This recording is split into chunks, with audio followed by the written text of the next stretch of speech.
Good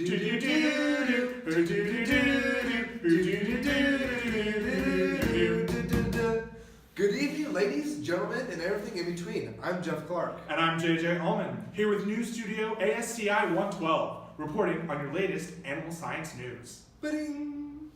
There is an ever-increasing divide in America, and that divide is over the disconnect of the average American and where their food comes from. Tonight we have a riveting set of stories from the field and the studio that will bring the problems of ag literacy into the light of day. Did you know that according to a survey done by undeniablydairy.org, 16 million Americans believe that chocolate milk comes from brown cows? Wait, it doesn't? Yeah, man. Damn.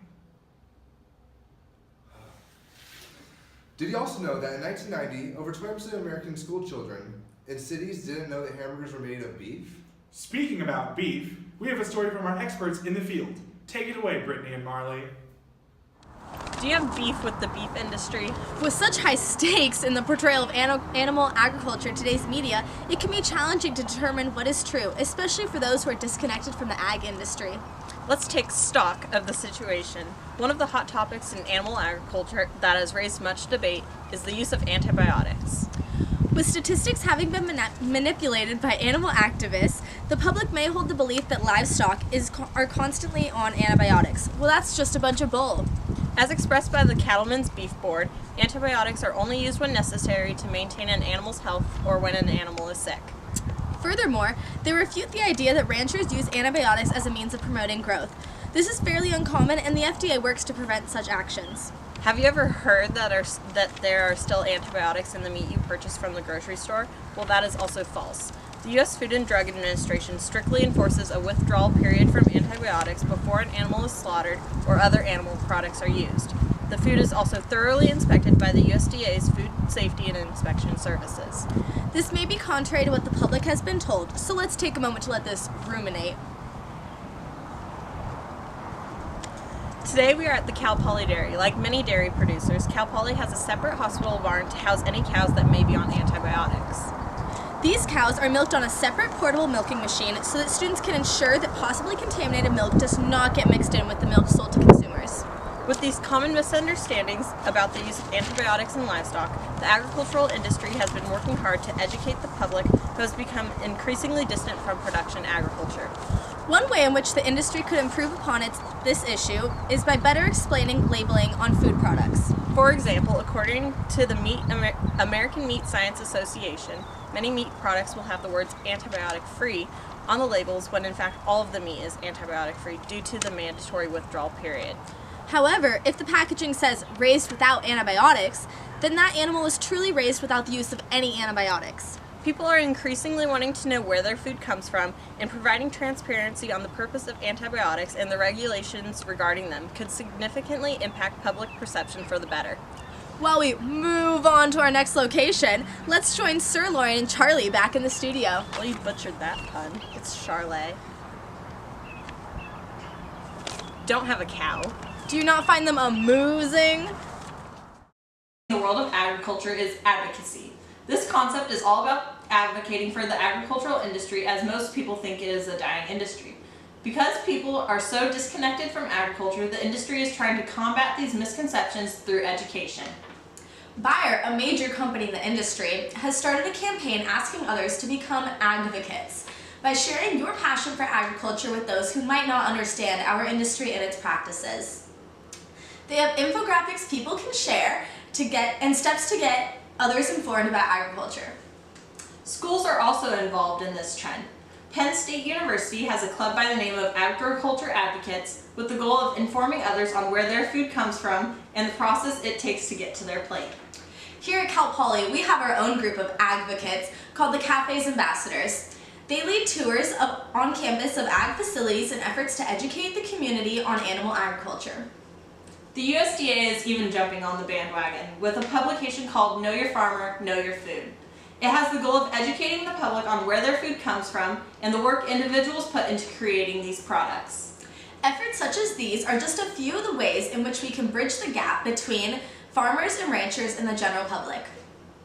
Thanks, guys. Our next story for the night comes from our studio, welcoming our local expert on ag policy, Kit Clark.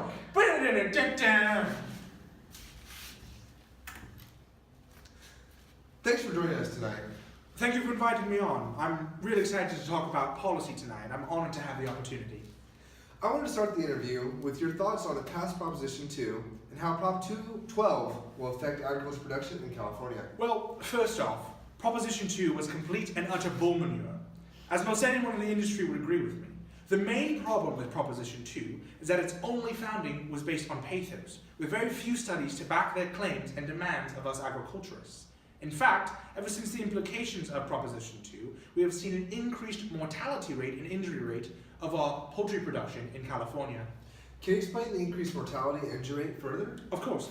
The natural behavior for Gallus gallus, otherwise known as the common chicken, is quite aggressive.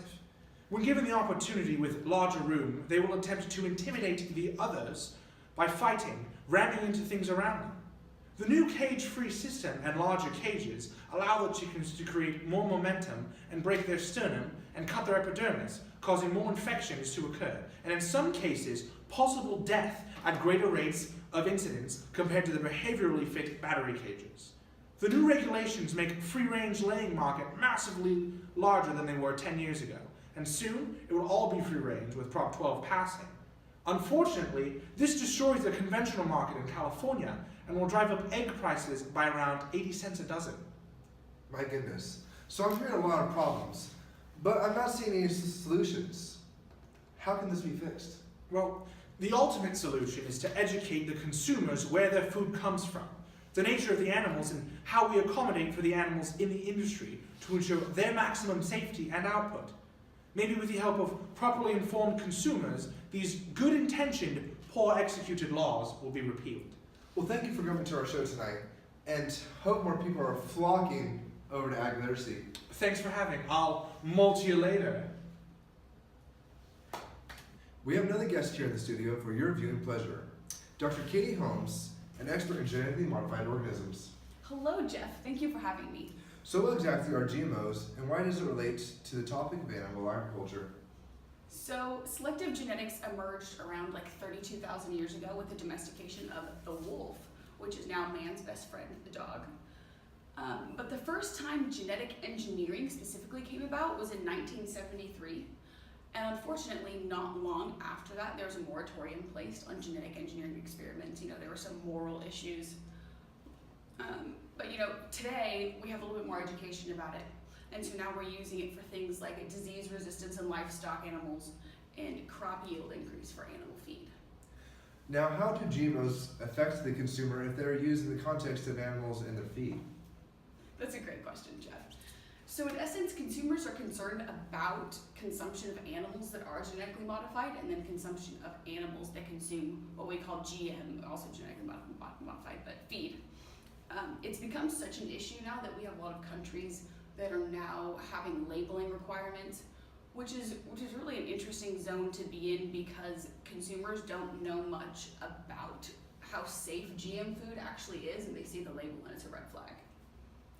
So how is the livestock industry responding to this consumer uproar and chaos? So I think with all, like the whole ag industry right now and food industries and, you know, industries interwoven, there's this huge push for increased education about genetic modification and GM food specifically. There's, you know, the livestock sector is no exception. They're trying to basically educate consumers and kind of avoid the effects of like the fake news, if you will, that's coming out about this type of production. Would you and your fellow experts recommend education as a remedy for this problem?